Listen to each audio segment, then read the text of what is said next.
So for fashion, adding highlights and shadows is a little bit different. I'm actually going to hide that for now, because that was the most of the extent of my shadow. I could have added in a bit more, but I will create a new layer. And this layer, I'm going to bring up and have it sit on top of everything, except for my line work. What if your layer will move? If you hold down on it until it pops up, it should start moving. Yep. Sometimes you just have to be a little patient for the program to catch up with you.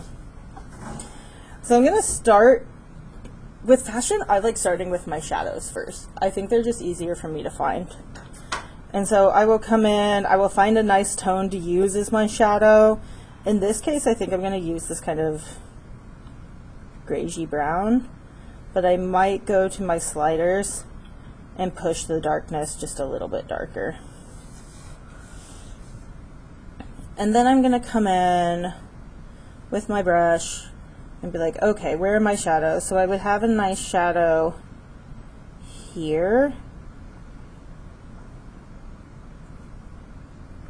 where that roundedness of the fabric turns inward. And there, need to make sure I'm completing these. And it's probably easiest to fill them in as I go along.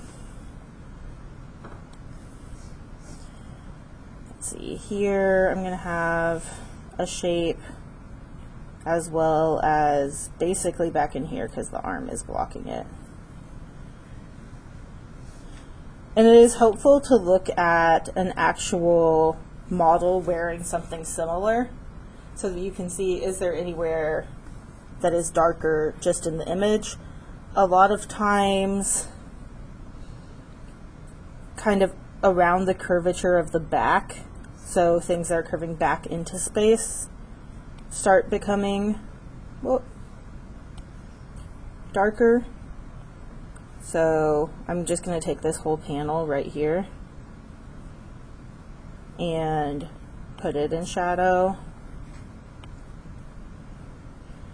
And then I think I'm going to continue that up the bodice and the belt area. Let's see, anywhere else. I can do a similar curve around the back of the head for the hat. How can you make your shadow translucent? I will adjust the opacity when I get all of my shapes in.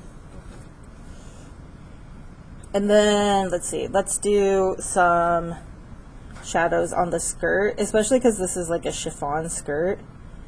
And so I'm going to have some places where this is gathered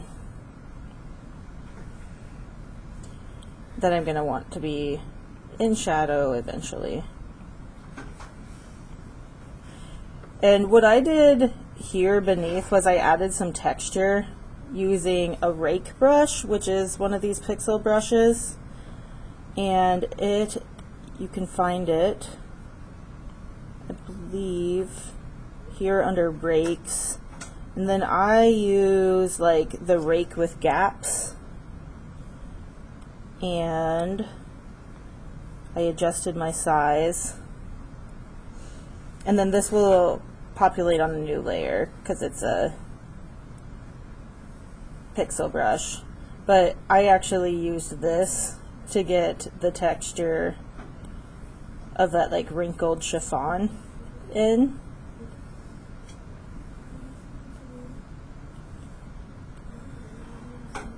And I can push that texture anywhere I want, which is just going to be a lot faster than trying to render in each little line. And then here I will start with by turning down that layer opacity so that it's just a tiny bit there. So it went from this to like that. But it still adds a lot to my drawing, I think. And I can pull this down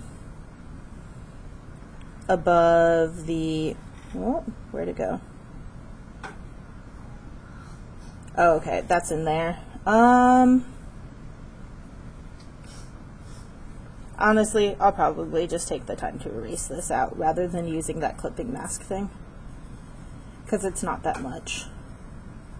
And I do actually like how it sticks out over here, so I'm going to leave that. Now I'll go back to all the shadows I put in on my coat and adjust that opacity so that I can still see the pattern through it.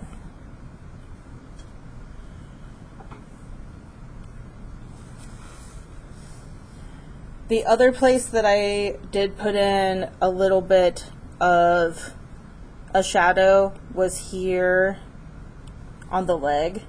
So I just put that in and then adjusted. Oh, I think I just used like a watercolor brush for that, but I could have just done the same thing and adjusted the opacity. For the shoes, I did this just by having a couple layers where I have my flat layer is the gray underneath it, and then I came back in with like a black pencil type thing over top and just left the gray where I wanted to highlight. So that's how I would use it in fashion, is to just give it a little bit more dimension like that.